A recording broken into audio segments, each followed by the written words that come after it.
Halo semua, selamat datang di channel Pian100 dan terima kasih udah klik video ini. Nah, pada malam kali ini, kita akan membahas sebuah kisah pilu dari seorang anak berusia 12 tahun guys. Pokoknya, kisah ini tuh bakal menyentuh hati dari siapapun yang mendengarkannya.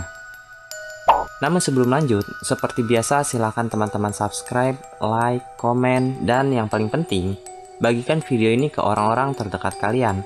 Orang tua kalian, kekasih kalian, itu juga kalau punya, dan pokoknya kemana aja juga boleh, hehehe. Biar gak ada korban yang mengalami nasib yang serupa, oke?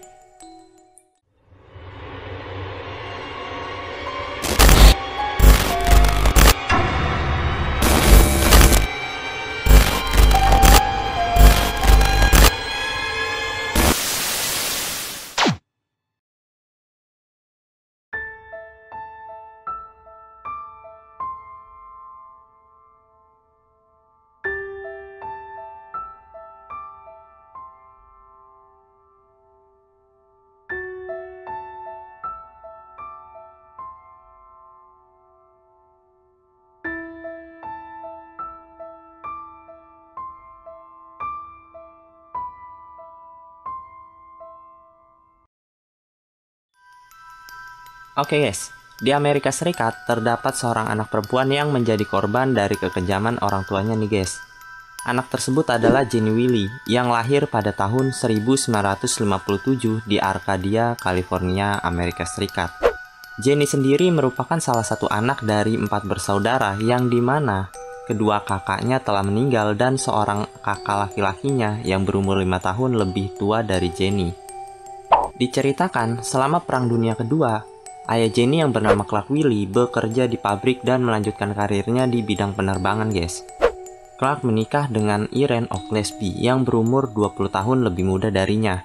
Selama pernikahannya dengan Irene, Clark sama sekali nggak ada niatan tuh untuk mempunyai seorang anak guys. Tapi Irene udah terlanjur mengandung anak pertamanya. Nah, saat anak pertama mereka lahir, Clark selalu merasa terganggu dengan suara tangisan anaknya tersebut. Sampai pada suatu saat, dia menempatkan bayinya itu di bagasi rumahnya tanpa perawatan dan akhirnya sang bayi pun meninggal karena kedinginan dalam usia 10 minggu. Dasar biadab. Setelah itu mereka melakukan itu lagi guys dan melahirkan anak keduanya. Tetapi anak keduanya itu meninggal tak lama setelah lahir karena penyakit.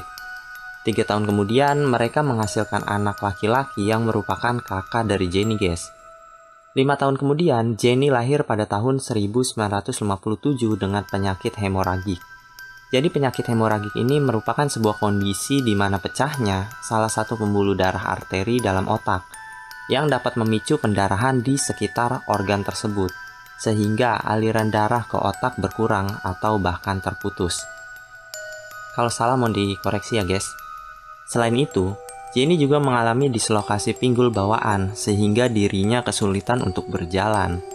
Kemudian saat ia berusia 14 bulan, Jenny mengalami tanda-tanda malnutrisi sehingga pertumbuhan fisiknya agak terhambat guys. Karena keadaannya tersebut, seorang dokter berkata kalau Jenny berkemungkinan mengalami keterbelakangan mental.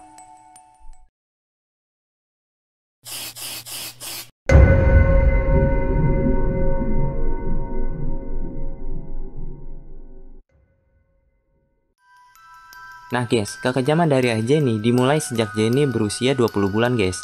Yang dimana pada saat itu, ibu dari ayah Jenny meninggal karena sebuah insiden tabrak lari dari sebuah truk.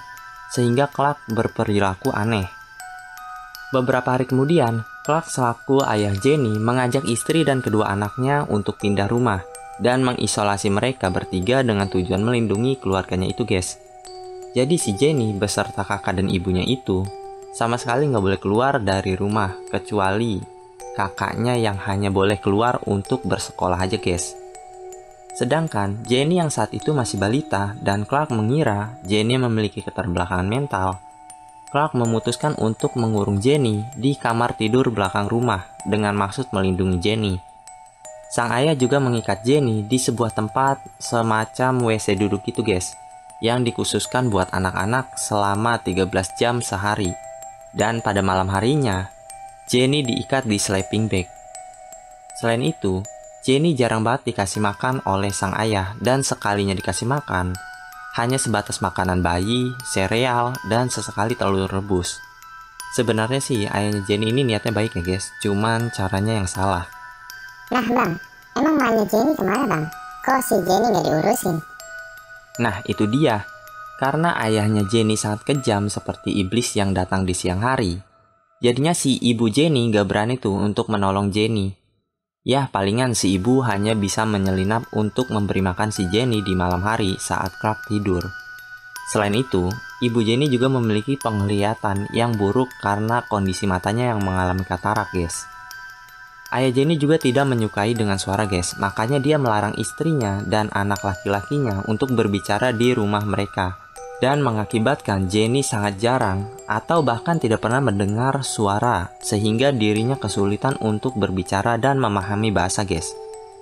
Para tetangganya juga nggak tahu tuh kalau keluarga Clark memiliki seorang anak selain kakaknya Jenny, karena si Jenny yang saat itu hanya dikurung di ruangan yang sangat gelap setiap harinya, dan keberadaan Jenny tidak diketahui orang lain sampai bertahun-tahun. Dasar biadab. Nah guys, karena si ayah Jenny semakin aneh, gak jarang istrinya selalu dipukuli dan diancam akan membunuhnya jika dia berusaha menghubungi orang tua atau polisi. Sedangkan putranya dipaksa untuk diam dan selalu diberi instruksi tentang cara menjaga kerahasiaan tindakan kejam ayahnya tersebut. Bahkan yang lebih ngerinya lagi, saat putranya pulang dari sekolah, dia diharuskan menunjukkan identitasnya sebelum masuk. Dan jika tidak, maka ayah biadab itu nggak segan-segan menembak putranya tersebut dengan senapan yang selalu ada di sampingnya di saat dia pulang dari sekolah.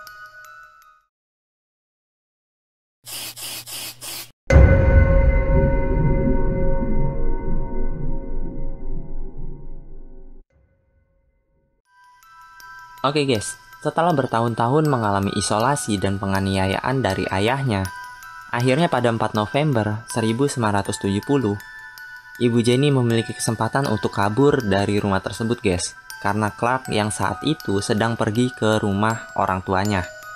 Nah, karena kesempatan itu, Ibu Jenny membawa Jenny yang saat itu telah berumur 13 tahun 6 bulan ke sebuah tempat penyandang disabilitas di dekat Temple City, California. Namun karena si ibu Jenny ini tidak bisa melihat dengan normal, jadi dia salah masuk ruangan guys. Dia malah memasuki kantor layanan sosial yang kebetulan berada bersebelahan dengan tempat penyandang disabilitas. Karena keadaan Jenny yang sangat mengerikan, para petugas kantor layanan sosial bingung dong dengan si Jenny ini. Jadi si Jenny yang saat itu berusia 13 tahun hanya memiliki berat badan 26 kilo. Dan dia juga nggak bisa berbicara, mengunyah, atau menelan dan tidak bisa memfokuskan pandangannya. Bahkan Jenny juga mengompol dan mengeluarkan air liur. Karena kecurigaannya, para petugas menghubungi polisi untuk melakukan penyelidikan dan akhirnya kedua orang tua Jenny ditangkap. Karena keadaan Jenny yang sangat mengerikan, akhirnya Jenny dibawa ke rumah sakit anak di Los Angeles dan bertemu dengan David Rigler, yang merupakan seorang terapis dan profesor psikologis Universitas California Selatan. Sedangkan Howard Hanson, yang merupakan kepala divisi psikiatri, memegang kendali langsung atas perawatan Jenny. Pada 17 November, berita mengenai Jenny ini jadi trending topik di sana guys. Karena berita tersebut sempat menghebohkan warga Amerika, bahkan dunia. Pada 20 November, sebelum sidang, ayah Jenny melakukan bunuh diri dengan senapan yang sering dibawanya. Nah, saat polisi ingin menjemput ayah Jenny dari tempat kediamannya, mereka menemukan sebuah catatan yang dituliskan oleh ayah Jenny guys. Catatan pertama ditujukan untuk putranya yang berisikan sebuah kalimat, "Jadilah anak yang baik, aku mencintaimu." Dan catatan yang kedua ditunjukkan kepada polisi yang berisikan sebuah kalimat deklarasi, yaitu dunia tidak akan pernah mengerti. Oh iya guys, 3 minggu sebelum ibu Jenny membawa Jenny pergi ke tempat penyandang disabilitas, kakak Jenny yang saat itu berusia 18 tahun sudah melarikan diri dan tinggal bersama teman-temannya. Karena kematian ayahnya, pihak berwenang hanya mengadili ibu Jenny atas tuduhan penganiayaan terhadap Jenny.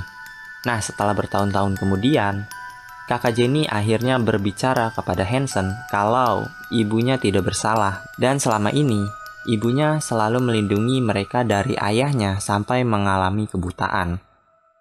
Karena mendengar pernyataan dari kakak Jenny, Hansen meminta pengacara John Miner untuk mewakili ibu Jenny di pengadilan dan mengatakan semuanya sehingga tuduhan yang diberikan kepada ibu Jenny akhirnya dibatalkan dan ia menerima pengobatan di Children's Hospital.